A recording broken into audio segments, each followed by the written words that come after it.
Dear students, அனைவருக்கும் வணக்கம். In this class, I like to describe the sex determination in animals.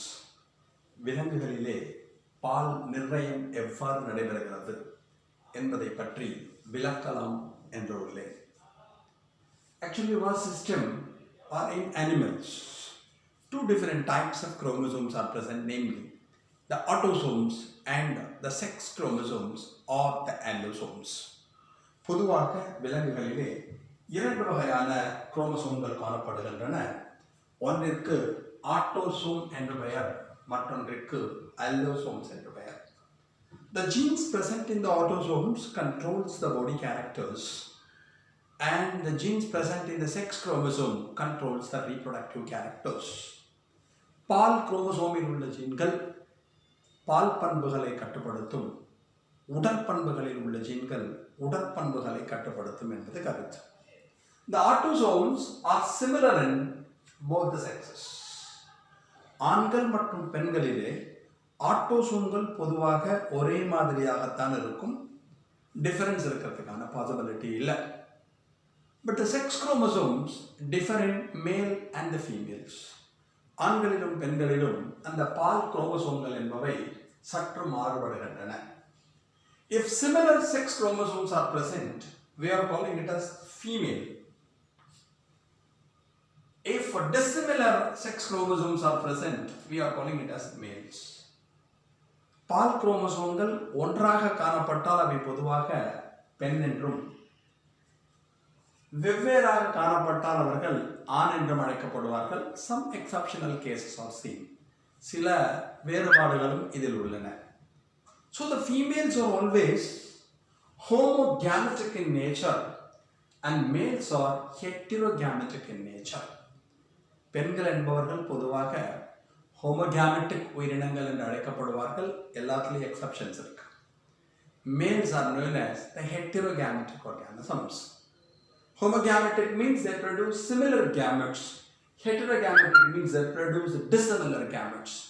ஒரே வகையான கேமெட்டுகளை உருவாக்கினால் அவர்களுக்கு ஹோமோகாமெட்டிக் உயிரினங்கள் என்றும், வெவ்வேறு வகையான கேமெட்டுகள் வெவ்வேறு வகையான கேமெட்டுகள் உருவானால் அவர்களுக்கு ஹெட்டரோகேமெட்டிக் உயிரினங்கள் என்றும் பெயர். இதை பற்றி ஃபர்ஸ்ட் ரிசர்ச் பண்ணது ஹென்கென் அப்படின்னு ஒரு சயின்டிஸ்ட்.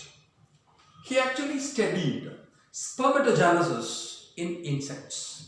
ஹென்கின் என்று அழைக்கப்படுகின்ற ஒரு அறிவியல் அறிஞர் 1891 ஆண்டு, இந்த year 1891, conducted research in or studied the spermatogenesis process in insects. பூச்சிகளிலே விந்துசல் உருவாக்கம் எவ்வாறு நடைபெறுகிறது என்பதை பற்றி ஆய்வு செய்தார். The development of male gametes in the testes is said to be spermatogenesis. விந்தகத்திலே விந்தணுக்கள் உருவாகக்கூடிய ஒரு நிகழ்வினைத்தான் நாம் விந்துசல் பிறப்பித்தல் அல்லது விந்துசல் ஆக்கம் என்று அழைக்கின்றோம். அது எப்படி நடக்கிறதுன்னு ரிசர்ச் பண்ணார். அப்படி பண்றப்ப he observed that 50% of the sperms received a nuclear structure. ஒரு 100 ஸ்பெர்மட்டோசோவா ஃபார்ம் ஆச்சுன்னா 50 ஸ்பெர்மட்டோசோவால ஒரு நியூக்ளியர் ஸ்ட்ரக்சர் இருந்தது. The remaining 50% did not receive the nuclear structure. பாக்கி இருக்கிற 50ல என்னாச்சு, நியூக்ளியர் ஸ்ட்ரக்சர் வரல.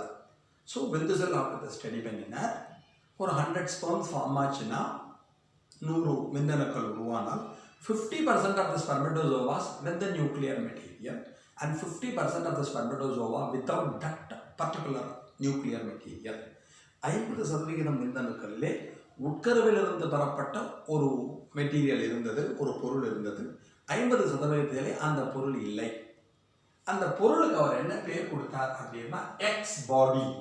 He named the factor of the nuclear material as X factor or X body அப்படின்னு கொடுத்தார். அந்த எந்த விந்து செல்லில் உட்கருவிலிருந்து பெறப்பட்ட அந்த பொருள் காணப்பட்டதோ அது X உடலம் என்று அழைத்தார். அந்த X உடலம் தான் now it is known as the X chromosome. இது இனிஷியலா ரிசர்ச்ல இருந்தது. நம்ம பார்க்க போகிறது என்னன்னா, இந்த கிளாஸ்ல 3 டைப் செக்ஸ் டிட்டர்மினேஷன் பார்க்க போறோம். Number 1, XX XO type of sex determination reported in grasshopper. வெர்டிகலின்னு சொல்லுவோம், அது ஞாபகம் வச்சுக்கோங்க. அதில் பார்க்குறது.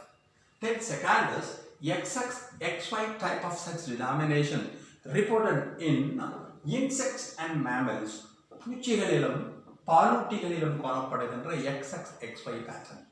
And the third pattern is ZZ, ZY type of sex denomination seen in birds. பறவைகளிலே காணப்படுகின்ற ZZ, ZY. ஒவ்வொன்றையும் பார்க்கணும், ஏன்னா இதில் யார் ஹோமோகேமெட்டிக் யார் ஹெட்டரோகேமெட்டிக்னு நமக்கு தெரியும். First we come to sex denomination in grasshopper. வெட்டுக்கிளியிலே நடைபெறக்கூடிய ஒரு பால் நிர்ணயத்தை பற்றி பார்க்க போகிறோம். It is XXXO type or XXXO type of sex denomination reported in grasshopper. XXXY பால் நிர்ணயமானது வெட்டுக்கிளியிலே கண்டறியப்பட்டது. In grasshopper, the female possesses similar sex chromosome, that is X and X, so they are known as homogametic individuals. But in males, XO, one X and another OO is present. Without X, at the time of gamete formation, in females, similar gametes are formed, namely A plus X and A plus X. So they are known as homogametic. பெண்களிலே கேமெட்டுகள் உருவாகின்ற சமயத்தில் பெண் பூச்சியில் ஒரே வகையான கேமெட்டுகள் தோன்றின, அதனால அவருக்கு ஹோமோகேமெட்டிக்னு பேர். But in males, two different types of gametes are formed. One gamete with X, another gamete without X. ஒரு கேமெட்டிலே X chromosome, மற்றொரு கேமெட்டிலே X குரோமோசோம் இல்லாமலும் இருந்தது. இப்போ இந்த ரெண்டு நடுவில் ஃபியூஸ் நடக்கிறப்ப X male gamete fuses with the X egg. It results in the formation of female. X-னை பெற்றிருக்கக்கூடிய ஆண் கேமெட் ஆனது X-னை பெற்றிருக்கக்கூடிய பெண் கேமெட்டுடன் இணைந்த பொழுது பெண்ணானது தோன்றியது. The male gamete without X fuses with the egg with X results in the formation of male.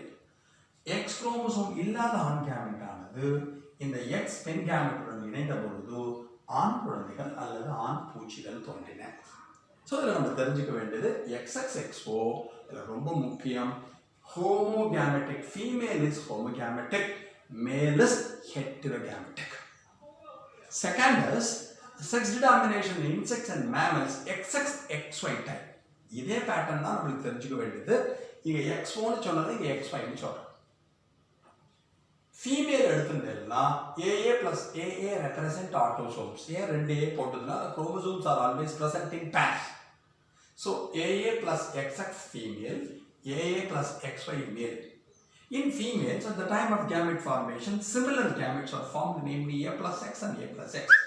பெண்களிலே கேமெட்டுகள் உருவாகின்ற சமயத்தில் ஒரே வகையான கேமெட்டுகள் உருவாகினார்கள், ஹோமோகேமெட். But in male, two different types of gametes are formed, namely A plus X and A plus Y.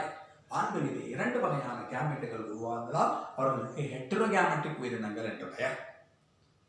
அப்புறம் இதில் முக்கியமாக நம்ம ஞாபகம் வச்சுக்க வேண்டியது என்ன அப்படின்னா, a male gamete with X fuses with the female gamete results in the formation of female. X plus X, XX.